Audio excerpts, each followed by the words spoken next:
The scream tore through the humid Florida air. "Oh my God, he's gone! He's gone!" The phone camera shook violently, catching only flashes of chaos, splashing water, a bloodied fence, panicked wildlife officers, shouting into radios. Somewhere above, the low thump of helicopter blades beat against a storm-heavy sky. In the pond below, only ripples remained.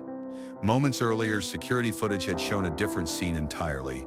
Calm, control. Jack Rayner, shirtless, sunburnt and grinning, stood on the edge of the crocodile enclosure, casually tossing raw chicken into the murky water.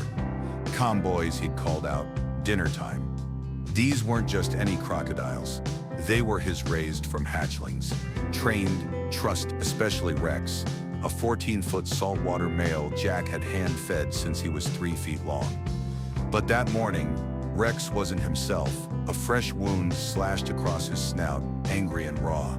A result of a brutal fight the night before with another dominant male. Blood still stained the rocks near the fence. Despite it all, Jack climbed down into the enclosure. Same as always. Witnesses say he even chuckled. "He's fine, just needs food." But the moment his boots hit the mud, something snapped. A flash of muscle, a thunderous splash. Then silence. "He just vanished," said one bystander, eyes wide with shock, like the water swallowed him. Rescue teams scoured the pond. Divers entered the murky depths with caution. Officers circled the broken section of fence, whispering theories, territorial rage, stress, hunger. But no one spoke what they all feared. Jack wasn't coming back. All they recovered was one torn boot, floating like a ghost.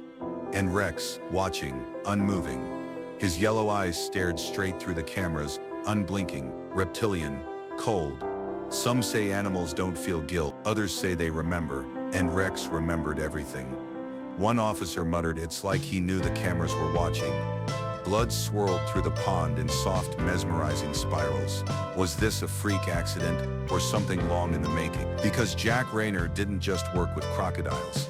He lived with them, trusted them, raised them like family, and now one of them had possibly taken his life. But before we can decide if this was betrayal or instinct, we need to understand their bond. We have to go back to the very beginning. Jack Rayner stood at the edge of the muddy enclosure, arms folded, sweat trailing down his neck. The sun was brutal, Queensland hot, but he didn't flinch. Across the pond, something moved, silent, slow. Then thwack, a tail snapped against the water. Jack didn't move. Instead, he grinned. "You hungry, mate?" he called out. "Come." And then Rex. 2 years before the chaos, before the screams and sirens, Jack was in his element. After a decade of deployments, of dust, loss, and adrenaline, the former Marine had traded rifles for reptiles. He didn't want people, he wanted honesty. And to Jack, predators were honest. "They don't betray you," he told a friend once over beer. "They're either coming for you or they're not. No masks." Rex was his first, a rescue from a defunct wildlife park, scarred but strong, already over 10 feet when they met. Jack built the sanctuary from scratch, 10 acres of swampland and sweat, turning his rural property into a living, breathing reptile haven. Then came Cleo, a feisty female missing half her tail, Tank, broad-skulled and slow-moving, and Jaws, young, fast and temperament. Locals called it Jurassic Jacks. A joke at first, until videos started popping up online. Jack feeding them by hand, riding an ATV beside the enclosures, slapping the water and calling them like dogs. "Respect the beast, and he'll respect you," he'd say, eyes never leaving the water. In one video, Jack knelt by the edge of the pond, rubbing Rex's massive snout.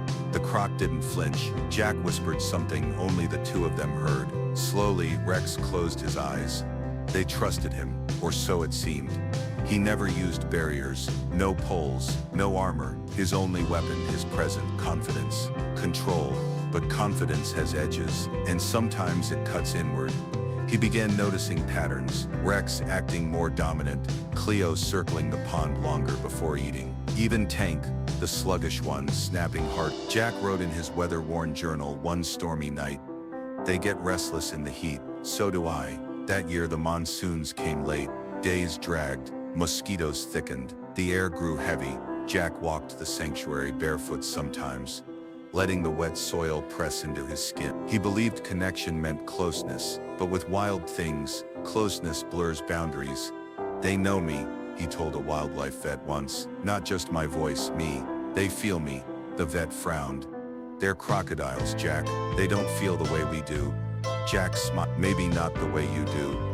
Sometimes he'd sleep near the pens on humid nights, a lantern flickering beside him, scribbling notes. The Crocs would shift in the dark, tails dragging through reeds, and Jack would watch. One night, he wrote, Rex stared at me for 10 minutes, didn't move, just watched. He never sounded scared, just curious, because while others saw monsters, Jack saw meaning. But meaning doesn't tame muscle and instinct. And as Rex grew stronger, larger, more unpredictable, something between them began to shift. Still, Jack believed in their bond. He had to. It was the only thing he trusted anymore. He once told a reporter filming a viral segment, "You give an animal your time, your respect, your blood. Sometimes they give you trust, but you break that balance." He paused, and nature takes it back. By then, Rex was nearly 14 feet. A living relic, and while Jack laughed for cameras, a quiet unease had started to creep in. He began locking the gates, something he never used to do. He wrote less, spoke less, observed more. But no matter how long he stared into those cold, prehistoric eyes, he could never know for sure what they were thinking. Because when an apex predator grows restless, it doesn't just wait, it watches. The first sign was small, a missing goat from the farm next door. Jack barely blinked. Foxes or wild dogs, he muttered, tossing chicken into the water like always. But Sarah Fielding, his neighbor, wasn't so quick to dismiss it. "I heard splashes at 2 a.m., she says in an interview, eyes darting off camera, and growls. Not dog sounds, something deeper, heavier. The whispers grew. 2 more goats vanished. A calf. Then a dozen chickens. Jack stayed calm on the outside. But the locals weren't buying it anymore. An anonymous tip reached the Queensland Wildlife Authority. A field officer showed up unannounced, boots heavy with mud, notebook in hand. He stood at the edge of the sanctuary, peering over the worn fences and shaking his head. "Your fences are a joke, Jack," the officer said flatly. "You're 1 flood away from a breakout." Jack just laughed. They know this is home, but even Jack couldn't ignore what came next. Rex, his crown jewel, his oldest companion, started changing. Feeding time turned tense. The calm, obedient glide to shore became something else, something harder. One afternoon, Rex slammed his snout into the feeding gate. Not once, not twice, but 6 times. Jack scribbled into his weather-stained notebook that night. "He's asserting dominance. I get it. Just gotta show him I'm still the alpha." But that alpha tone, the sure-footed confidence, was fading. In his later vlogs, there's a subtle shift. A pause before he speaks, a tighter grip on the meat bucket, a nervous glance over his shoulder. "He watches me longer now," Jack murmurs in one video, the camera shakier than usual. Not blinking, just watching, almost like he's thinking. He started building a second feeding dock, stronger, more elevated, but he never used it. "I don't need it," he told one follower during a live stream. "It's just backup, just in case." But then came the rain. A heavy, low-season downpour that turned paths into rivers and murky ponds into something deeper, darker. That night, Jack posted a short clip. No intro music, no jokes. He stood beside the main dock, drenched, breath visible in the foggy lens. Rex didn't come up right away, he whispered. He waited, like he wanted me to step closer. The video cuts off there. The next week, the most chilling footage emerged. It starts like the others. Jack, shirtless, meat bucket in one hand, camera in the other. The rain had paused, but the ground still squelched under his boots. He slaps the water. "Come on, Rex." A shadow breaks the surface. Slow, deliberate. Jack steps forward and slips. His foot slides in the mud, and for a breathless second, he loses balance. The camera jerks violently. We hear the bucket hit the water, then a roar, a violent splash, and Rex lunges. In a single frame, he's inches from Jack's leg, eyes locked, jaws wide. Then he stops, freezes, water dripping from his teeth, still, waiting. Jack stumbles back, chest heaving. The video ends early, no outro, no words. Later, he told a friend over the phone, "I trust him, I always have, but maybe he doesn't trust me anymore." That night, Jack didn't upload anything. The next morning, his journal entry read, Rex stopped because he chose to. That's new. He didn't sleep near the pens anymore. He left his boots outside. He started locking the gates again, but now with real chains. Sarah noticed his truck stayed parked longer in the morning, that he walked slower, talked less, looked tired. The predators weren't the only ones growing restless. He used to be part of the land, Sarah says, eyes wet, but near the end, it was like he was afraid of it. And Rex was no longer the calm creature Jack raved. He watched from the waterline, half submerged, his eyes barely above the surface, tracking every step, every move, every hesitation. The bond they shared, the trust was changing, and Jack felt it, deep in his bones, because the water was no longer still, and Rex was no longer waiting. It was supposed to be routine. The sun had barely crested the treetops when Jack stepped onto the dock, shirtless, barefoot, a bucket of raw chicken swinging in one hand. He moved like he always did, calm, confident, familiar. Come on, big guy, he called out, breakfast time. But the water stayed still. Rex didn't surface. Jack clapped the surface twice, his old cue, slap, slap, nothing, just a ripple, then silence. He leaned forward slightly, eyes squinting into the pond's dark belly. Then an explosion. A shadow erupted from below. Rex breached in a blur of muscle and scale. One brutal snap, one twisting surge, and Jack was gone. The sound was not human. A crack of wood, the splash of a body hitting water.